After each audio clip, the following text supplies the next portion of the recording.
although it has 91% on Rotten Tomatoes, it's fair to say most fans had a hard time accepting many of the decisions made in The Last Jedi.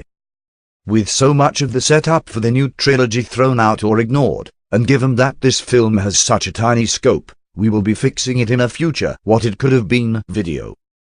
In the meantime, here are the steps we took to develop this Square One rewrite. Step 1. Respect the past, or leave it alone. The new trilogy, especially this film in particular, shows zero respect for the Star Wars films that we all cherish so highly. What's the point of bringing back the characters that we loved from the previous films, if all they're going to do is trash their defining characteristics, and do all the character development that they underwent throughout the entire original trilogy, and summarily kill them off in the most disrespectful and anticlimactic ways possible? Give us the heroes that we wanted to see, that we've looked up to for decades, or don't include them at all. Step 2. Increase the scope. While the spin-off films could get away with narrowing their scope a little bit, the main installment should feel epic and huge. They should take advantage of the entire galaxy far, far away that's at their disposal.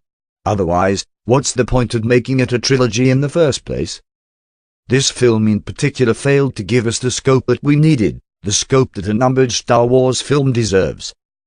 It spent most of its time on a slow-crawling chase through space, and just like the previous film, it severely limited itself by making the Resistance such an insignificant movement.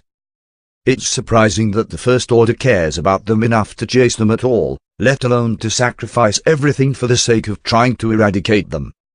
The previous movie left things lined up perfectly for this film to spin a tale about the First Order taking over the galaxy, and it completely missed that opportunity. Step 3. Make Finn's storyline significant to the plot. Finn's story in this episode amounts to absolutely nothing in the grand scheme of the film. In a universe as huge and full of possibilities as Star Wars, how is it even possible for them to have to throw in a filler B-plot?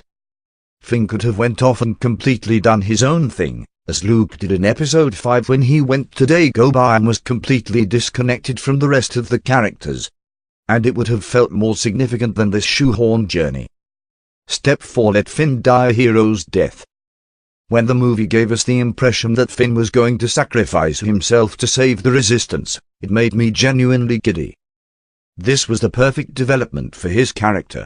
He was the young boy who was kidnapped by the First Order. He knew what he was doing as a stormtrooper was wrong, but he wasn't brave enough to do anything other than run away.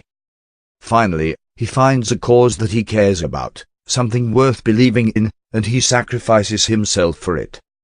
It would be both a wonderful bookend for his character, and a reflection on the Resistance as a whole, because it would show that once people see that their cause is just, then they're willing to die for it.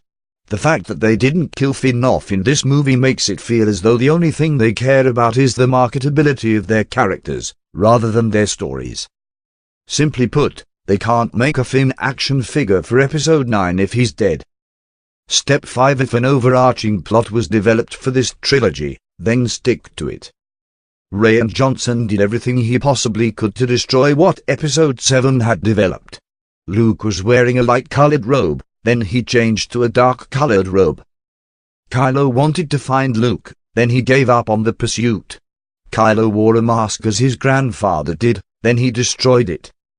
Finn was critically injured in a lightsaber duel, then he was back to normal. Luke's lightsaber was significant, then it was worthless. Rey's history was significant, then it was nothing. Snoke was a major, mysterious threat, then he was killed. The First Order destroyed the New Republic, but it's hardly referenced after that. Kylo Ren had a small army of Force users following him, but they're never seen in this film.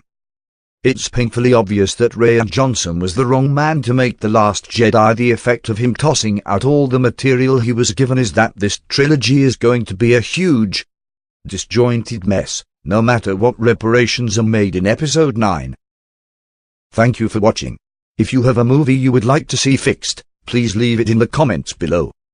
If you'd like to see more, subscribe to my channel or visit qjmartin.org.